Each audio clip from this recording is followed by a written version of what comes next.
খেলা দেখো শুধু। ওরে বাবারে, দুই ভাই বোনের খেলা দেখো। ওরে বাবারে, ওরে বাবারে,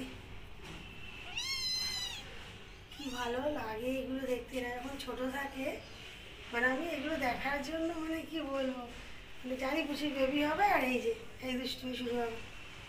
ওই দেখ কোথায় ঢুকেছে, দেখ। এই এই এই তোমরা ছাদের মধ্যে এসে আর এই উৎপাত, এই ওপরে থাকে তিনটে আর এই উৎপাত করে সারাদিন। ওই ছাদে চলে যাচ্ছে সব।